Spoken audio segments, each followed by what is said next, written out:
Hey guys, आप सभी का वेलकम है गुरुकुल हब यूट्यूब चैनल पर। सभी बच्चे कॉम्पिटिटिव एग्जाम की तैयारी कर रहे हैं जो इस वीडियो को देख रहे हैं। तो जब हम कॉम्पिटिटिव एग्जाम की तैयारी करते हैं तो हमारे दिमाग में बहुत सारे ख्याल होते हैं, बहुत सारे सपनों को लेकर हम उतरते हैं और अपने दिमाग में एक सोच बनाकर चलते हैं कि भाई मुझे एसएससी सीजीएल का एग्जाम क्रैक कर लेना है, मुझे इनकम टैक्स डिपार्टमेंट को ज्वाइन करना है, मुझे एक्साइज इंस्पेक्टर बन जाना है ना, सीबीआई में जाना है, या रेलवे की तैयारी कर रहे हैं तो रेलवे में एएसएम बनना है, गुड्स गार्ड बनना है। बहुत सारे डिफरेंट डिफरेंट अपने दिमाग में सबकी एक अलग एक ड्रीम होती है। सबका एक अलग एक दिमाग में एक अपना एक सपनों का एक कोना सेट कर लेते हैं कि जी मेरे लाइफ में जो भी है कि मुझे अब जो भी है बस ये पा लेना है। लेकिन जब हम उस रास्ते पर उस पथ पर आगे बढ़ते हैं तो हमारी लाइफ में बहुत सारे ऑब्स्टिकल आ जाते हैं, बहुत सारी बाधाएं आती हैं जो हमें उस टारगेट पर पहुंचने से हमें बाधित करती हैं, रोकने का काम करती हैं। काफी सारे बच्चे उन बाधाओं को क्रॉस करते हुए आगे बढ़ते चले जाते हैं, वक्त और हालात के थप्पड़ों से बढ़ते हुए आगे निकल जाते हैं। कुछ लोग क्या होते हैं, थक कर वहीं पर हार मान लेते हैं और कोई ना कोई एक सेकंड ऑप्शन जो उन्होंने अपनी लाइफ में चूज किया होता है उसके साथ चले जाते हैं। प्राइवेट जॉब हो गई, कोई अपना बिजनेस हो गया, या कोई और बहुत सारे चीजें हैं, कुछ भी किया जा सकता है।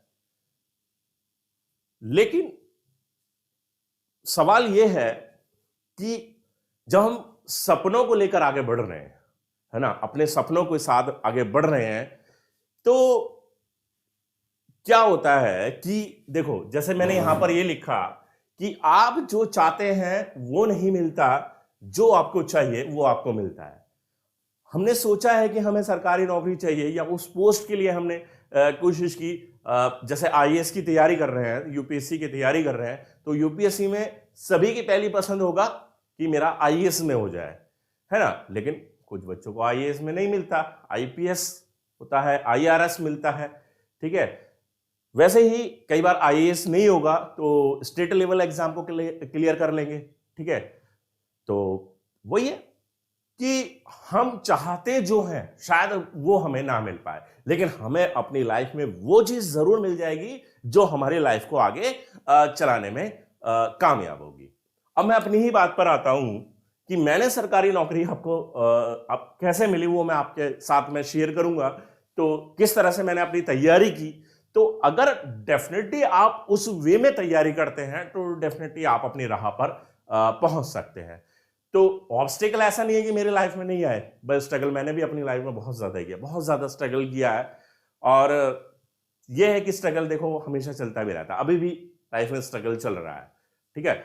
आप कभी भी ये नहीं मान सकते कि भाई अब मेरे लाइफ के स्ट्रगल सारे खत्म हो गए। लाइफ हमेशा, क्योंकि हमारी एक इच्छा होती है, हमारी एक कोशिश क्या होती है कि हम ऊपर ऊपर और ऊपर पोजीशन पर जाना चाहते हैं।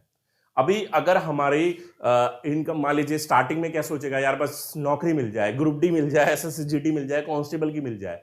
लेकिन जो वाकई में जेन्युइन स्टूडेंट है, डेडिकेटेड स्टूडेंट है, उसके मन में क्या होगा, नहीं इससे काम नहीं चलेगा भाई, कुछ और करना है, एसआई लेवल पर तैयारी करनी है ना।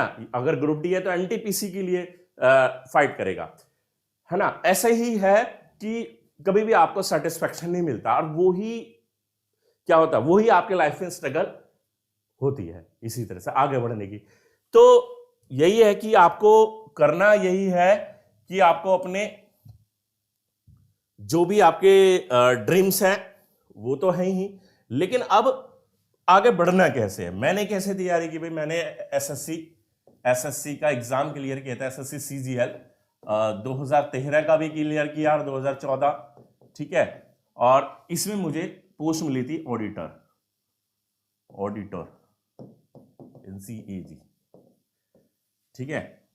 बट मैं जॉब नहीं कर पाया।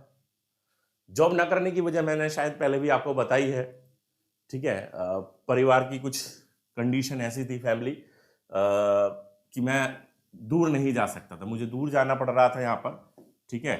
दूर जाना पड़ रहा था, एक बार बेंगलोर और एक बार पौंडीचेरी, ठीक है। तो दोनों बार ऐसी जगह मिली जो घर से बहुत ज्यादा दूर है और नहीं जाना चाहता था। फिर मेरा डिजायर ये नहीं था कि मुझे सी ऑडिटर की जॉब करनी है, सपना कुछ और था, सपना था सिविल सर्विस की तैयारी करने के लिए। आए हम दिल्ली, गए दिल्ली, तैयारी भी की, लेकिन फाइनली सिविल सर्वेंट हम नहीं बन पाए। लिखा ही कुछ और था। यहां बैठे इस एग्जाम में, इसमें भी सोचे कोई बड़ी पोजीशन मिल जाए भाई, अपने हिसाब से पोजीशन मिल जाए, नहीं मिली जी, छोड़ दिया फिर हमने भी, है ना। लेकिन सबके साथ ये कंडीशन नहीं है। आप ज्वाइन कीजिए, अगर आपको कुछ मिलता है आप ज्वाइन कीजिए, बिल्कुल कीजिए। सबकी अपनी अपनी सोच है, अपनी अपनी कंडीशन, अपनी अपनी शर्तें होती हैं, ठीक है। मैं उसमें सेटिस्फाई नहीं हुआ, मैंने उसको छोड़ा और मैंने टीचिंग को ज्वाइन किया। जैसे कि आप देख रहे हैं 12 साल से, 12 ईयर्स से मैं लगातार कंटिन्यूअस पढ़ा रहा हूं अपने ऑफलाइन इंस्टीट्यूट में हजारों की संख्या में बच्चों का सिलेक्शन कराया है विभिन्न पोस्ट पर। यहां तक कि एसएससी सीजीएल में भी काफी बच्चों का सिलेक्शन यहां पर हुआ है, ठीक है। तो उसी लेवल पर हमने पढ़ा है। एसएससी, बैंकिंग, रेलवे और स्टेट लेवल एग्जाम आते हैं, यूपी ट्रिपल एसएससी हो गया, यूपी पुलिस, एसआई कांस्टेबल हो गया, तो उन्हीं में हमने हजारों बच्चों का सिलेक्शन भी कराया। उसके बाद जो सफर था वो और अलग अलग तरह से चलता गया। यूट्यूब चैनल पर आए, अनअकैडमी को ज्वाइन किया, अनअकैडमी को फिर से छोड़ गया, फिर से पूरी फोकस यूट्यूब पर हो गया। लेकिन ये हमारा आज का विषय नहीं है। आज का हमारा विषय है कि हमें अपनी तैयारी को कैसे करना है, कि जब मैंने सरकारी नौकरी पाली तो डेफिनेटली आप भी पा सकते हैं। थोड़ी सी अपनी सोच को डेवलप करना पड़ेगा, थोड़ी अपनी स्ट्रैटेजी को ऐसे बनाना पड़ेगा कि जो आपको आपकी राह में जो ऑब्स्टिकल्स हैं, उन ऑब्स्टिकल्स को पार करते हो उस सटीक टारगेट तक, उस सटीक गोल तक पहुंचाने में कामयाब होंगी, ठीक है। तो करना क्या होता है भाई, सबसे पहले तो आपके माइंड में ये गोल सेट होना चाहिए कि भाई मुझे क्या हासिल करना है। मुझे एसएससी में जाना है, मुझे रेलवे में जाना है, ठीक है, मुझे बैंक में जाना है, ठीक है, बैंकिंग के एग्जाम में जाना है, या फिर और कोई एग्जाम भी हो सकता है। हालांकि हमारे भारत देश में, हमारे प्यारे भारत में ये 3 एग्जाम सबसे ज्यादा पॉपुलर है। इन्हीं 3 एग्जाम में मैक्सिमम बच्चों का सिलेक्शन होता है, करीब करीब 80 to 90% के आसपास। तो अपना एक गोल सेट कीजिए, भाई मुझे उसमें जाना है। सबसे पहले हमें उस एग्जाम के बारे में पूरी तरह से पता होना चाहिए कि उस एग्जाम में क्या क्या चीजें पूछी जाती हैं। कुछ बच्चों को पता ही नहीं होता जी, है ना, कि जीके आएगी कि जीएस आएगी कि जीए आएगी। तीनों में अलग अलग थोड़ा सा डिफरेंस है, थोड़ा अलग अलग डिफरेंस है। ये आपको चीजें पता होनी चाहिए। मैथमेटिक्स में अर्थमेटिक आएगा कि एडवांस आएगा, ये दोनों आएगा, ये चीजें आपको पता होनी चाहिए। तो ये सारी चीजें बेसिक चीजें हैं, ये आपको कहीं भी जब नोटिफिकेशन आता है उसमें भी क्लियरली मेंशन होता है कि आपका सिलेबस क्या रहेगा, आपका पेपर पैटर्न क्या रहेगा। मेन जो है कि जब भी आप किसी भी एग्जाम की तैयारी करते हैं तो वहां पर आप प्रीवियस ईयर्स क्वेश्चंस को जरूर से तैयार करें। ये बहुत ज्यादा जरूरी है, ये बहुत ज्यादा जरूरी है। किसी भी एग्जाम की टेंडेंसी को अगर आप अच्छे से समझना चाहते हैं तो आपके प्रीवियस ईयर क्वेश्चंस पर पकड़ होनी चाहिए, है ना। भाई एसएससी का एग्जाम दे रहे हैं तो पिछले 15 साल 20 साल में किस तरह के एसएससी ने सवाल पुटअप किए हैं वो सब आपको पहले से पता होना चाहिए। उससे तैयारी कीजिए, क्योंकि भाई किसी भी एग्जाम में एक ये टेंडेंसी बन जाती है कि भाई सवाल जिस वे में पूछा जा रहा है उसी तरीके से सवाल लगातार पूछे जाते रहते हैं, बस नंबर्स बदल देते हैं, नाम बदल देते हैं, ठीक है। मैथमेटिक्स में और रीजनिंग में तो यही होता है, बाकी जीके में भी काफी ज्यादा हद तक हेल्प मिलती है। तो इस तरीके से आपको प्रीवियस ईयर क्वेश्चंस को जरूर से तैयार करना है, ये आपका सबसे मेन पहला पॉइंट। दूसरा पॉइंट क्या है कि आपको मॉक टेस्ट जरूर लगाने हैं। बच्चे इसमें बहुत बड़ी लापरवाही करते हैं, तैयारी तो कर रहे हैं, 8-8, 10-10 घंटे कर रहे हैं, लेकिन मॉक टेस्ट नहीं लगा रहे। भाई मॉक टेस्ट लगाएंगे, आपको पता रहेगा भाई आप अभी 100 में 50 वाले हैं या 60 वाले हैं। तो जब 70 वाले होंगे आपका 70 स्कोर आना शुरू हो जाएगा, जब 80 वाले हो जाएंगे आप 80 स्कोर आना शुरू हो जाएगा। तो उस मॉक टेस्ट को लगाइए, इसको एनालाइज कीजिए, बारी बारी से एनालाइसिस करना इसका बहुत ज्यादा जरूरी है, ठीक है। एनालिसिस जब तक नहीं करेंगे, मॉक टेस्ट डेली लगा रहे हैं तो भी कोई फायदा नहीं, क्योंकि यहीं से तो पता लगेगा कि आपकी प्रॉब्लम किन क्वेश्चंस में है, किन टॉपिक्स में आपकी प्रॉब्लम चल रही है ना। तो वो उसको एनालिसिस जरूर से कीजिए। और तीसरा सबसे मेन पॉइंट है वो है जीके जीएस को तैयार करने का है ना, जनरल अवेयरनेस को तैयार करने का।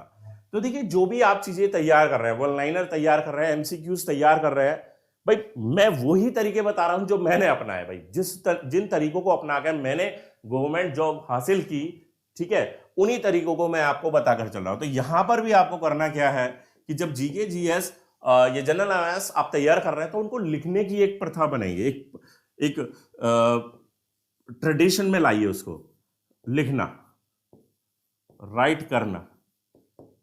आपने कोई भी क्वेश्चन पढ़ा, उसको लिखिए, है ना। कुछ क्वेश्चन आसान होंगे भाई, मैं नहीं कह रहा था कि बिजली के बल्ब में जो फिलामेंट होता है वो किस चीज का बना होता है, मत लिखिए, पता है। जब, है ना, हीटर की जो कॉइल होती है वो किस चीज की होती है, पता है, मत लिखिए। गुप्त वंश का संस्थापक कौन था, पता है, मत लिखिए। मौर्य वंश का संस्थापक कौन है, मत लिखिए, है ना। पानीपत का प्रथम युद्ध किसके बीच हुआ, मत लिखिए। वो चीजें लिखिए जो अक्सर आप भूल जाते हैं, याद करते हैं लेकिन भूल जाते हैं, वो चीजें लिखिए जो याद नहीं रख पाते। प्रॉब्लम तो वहां है ना, प्रॉब्लम पानीपत के प्रथम युद्ध 1526 में हुआ, बाबर और इब्राहिम लोदी के बीच में हुआ, और वहां से मुगल साम्राज्य की नींव पड़ती। ये प्रॉब्लम थोड़ी ना है। प्रॉब्लम कहां है, अन्य सवालों में प्रॉब्लम है, अन्य सवालों में प्रॉब्लम है, समझ रहे ना। उन चीजों पर काम करना है, ठीक है। अब लिखने वाले क्या होते हैं, नोट्स बनाने वाले क्या कर रहे हैं, अब मैं वही चीज बताऊंगा कि लिखते हैं जी हम, तो वो सारी चीजें लिखते चले जाएंगे, वो सारी चीजें लिखेंगे। सारी चीजें लिखोगे तो भाई क्या होगा,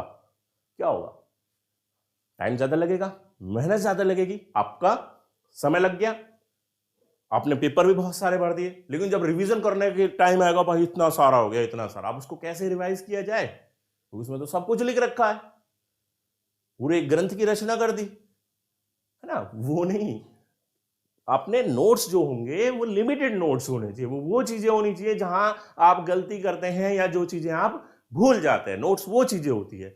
अच्छा, ये क्वेश्चन आप जब जीके जीएस पढ़ रहे हैं तब भी आप ला सकते हैं, प्रीवियस ईयर क्वेश्चंस तैयार कर रहे हैं उनमें से भी क्वेश्चंस हो सकते हैं, मॉक टेस्ट जब आप लगा रहे हैं वहां से भी क्वेश्चंस हो सकते हैं। तो उन सभी क्वेश्चंस को आपने अपने नोट्स में शामिल करके चलना है। सब कुछ नहीं लिखना है इसमें, सब कुछ लिखना व्यर्थ है, बेकार है, उससे कोई फायदा नहीं आने वाला, उससे कोई रिजल्ट नहीं निकलने वाला है, ठीक है।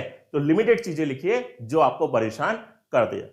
और डेफिनेटली मैं इस चीज को 100% दावे से कहता हूं, जो डेडिकेटेड स्टूडेंट मेरे इन सब तरीकों को फॉलो करेगा वो डेफिनेटली एक सरकारी नौकरी जरूर से 1 साल के अंदर हासिल कर लेगा, चाहे वो एसएससी सीजीएल के थ्रू मिले, चाहे रेलवे, चाहे बैंक में है, चाहे वो स्टेट लेवल के किसी भी एग्जाम की तैयारी कर रहा है।